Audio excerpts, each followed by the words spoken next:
Catus Maximus here. This time a little review of the Harbor Freight Doyle 14-in-1 Precision screwdriver nut driver deal here. This is actually something that Last Best Tools sent over, and I really appreciate him sending all this stuff to help me keep my channel going. People were mentioning I probably shouldn't use the name fodder, although I mean I make so many videos, that's kind of how I sometimes how I interpret stuff. Gosh, this plastic is tough. Anyway, so this is probably something I might have gotten, but I guess I just never noticed it on the shelf or didn't realize they'd come out with one. So traditionally, it's been 4-in-1 screwdrivers. Sometimes 6-in-1, where they're just, I should say, multiple in one. Anyway, they've been around a long time. The idea is just to have multiple sizes of screwdrivers all in one unit, and they actually prove to be quite popular. There are 2-in-1s, and I've done some videos where it's just a flathead and a slot head that flips over, and then they started doing double-ended ones, so now you end up with 4 screwdriver bits, and then of course they became nut drivers because you now have a hex to drive things with. Then they realized that, hey, we could put a 1/4-inch bits on one side, 5/16 on the other, and then it becomes a pretty useful tool, really, because it's screwdrivers plus 2 of the most common small nut sizes, nut and fastener sizes in North America at least. And actually 5/16 is 8mm, so that's going to be pretty common worldwide. And then they just started expanding after that. This happens to be an Ideal, which is a 6-in-1, but then it also has a wire nut wrench on it.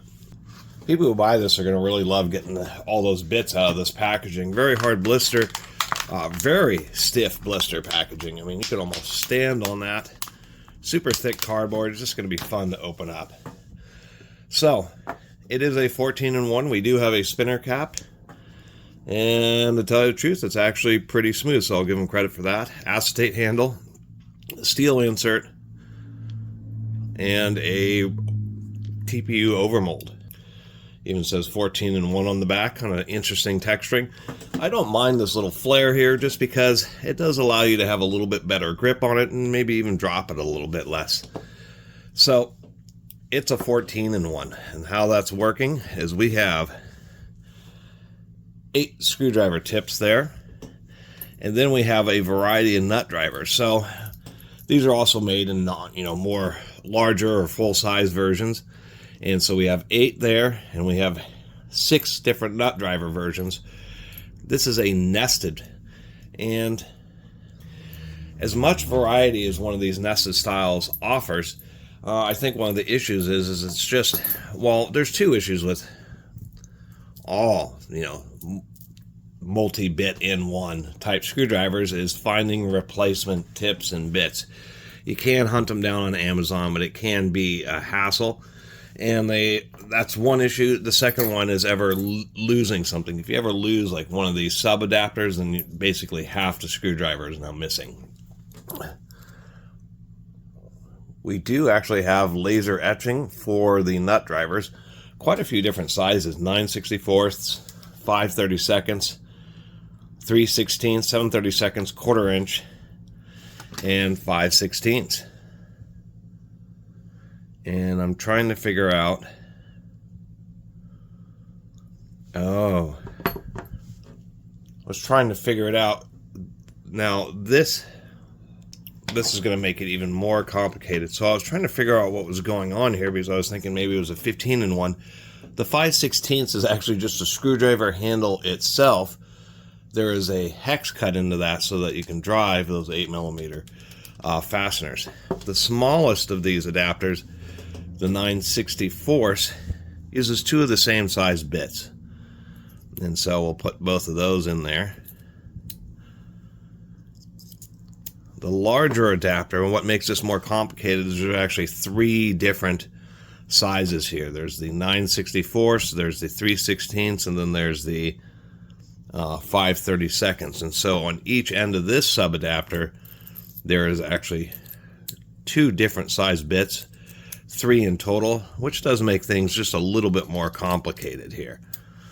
Put that in there. Put that in there. Why does that? That's a pretty, wow. I don't know if that's intentional. Certainly holds pretty well. That's actually, that detent is pretty strong. And will probably end up possibly not falling out if you ever drop this thing. So I always kind of think these drivers are pretty interesting. We can see another issue, even though this has pretty tight tolerances, they will get looser through use. And when you have all these different nested bits, you do get a little bit of extra wobble. And normally not a big issue. We do have pretty thin walls on these adapters.